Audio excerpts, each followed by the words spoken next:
Bismillahirrahmanirrahim. Assalamualaikum warahmatullahi wabarakatuh. Perkenalkan saya Ludri Julan Namsidi dengan NIM D1B122013.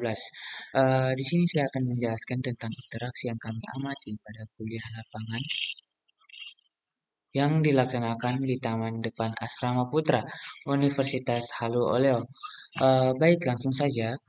Pada bagian pertama yang kami amati yaitu interaksi tanaman dengan lingkungan sekitarnya, lebih tepatnya yaitu iklim.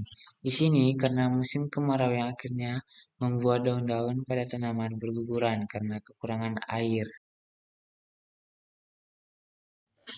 Selain interaksi tumbuhan dengan lingkungan sekitarnya, terdapat juga interaksi tumbuhan dengan tumbuhan lainnya, seperti yang dilihat pada video berikut.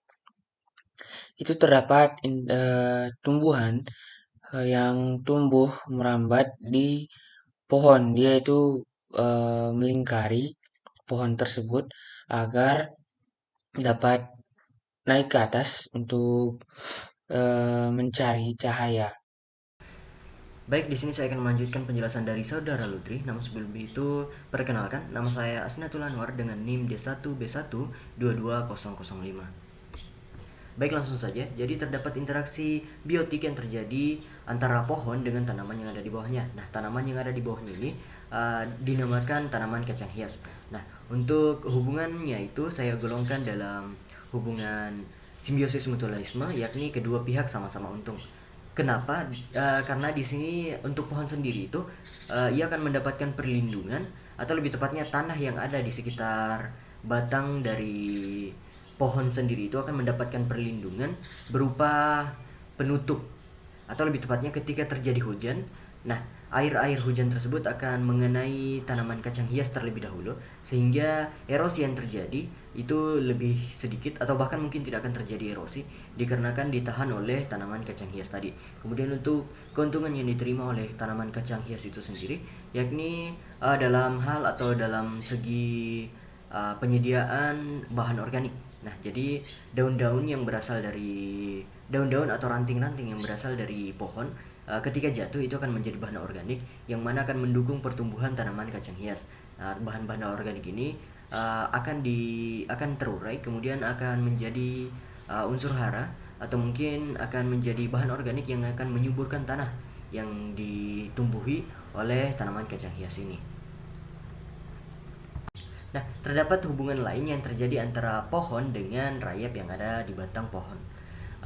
Hubungan ini sebelum kita menggolongkannya, kita perlu melihat aspek keuntungan dan kekurangannya juga. Keuntungan atau kelebihan serta kekurangan atau kerugian yang dialami oleh masing-masing kedua pihak.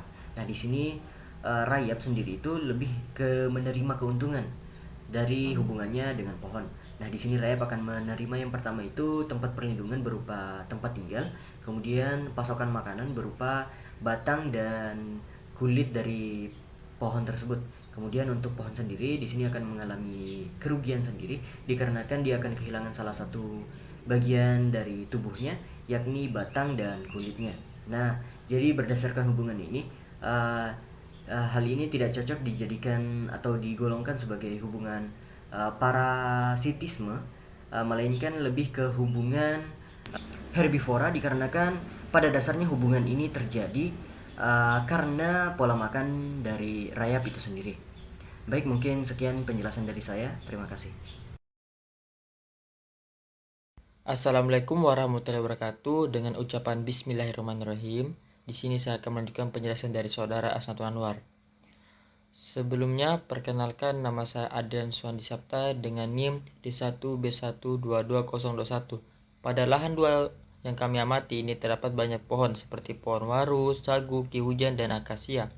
Pada pohon yang kami amati yaitu pohon ki hujan, terdapat rumah rayap pada batangnya, semut di sekitar tanah, dan tumbuhan di sekitar pohon. Saya akan melanjutkan penjelasan dari Saudara Adrian sebelumnya. Perkenalkan, saya Muhammad Zulfikar dengan NIM D1B1222037. Pada lahan 3 yang kami amati terdapat banyak pohon dan daun-daun yang gugur, di mana terdapat organisme dekomposer karena suhu yang dingin dan lembab.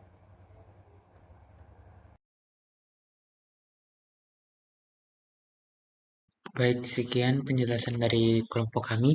Lebih dan kurangnya mohon dimaafkan. Jika ada salah kata juga mohon dimaafkan. Assalamualaikum warahmatullahi wabarakatuh.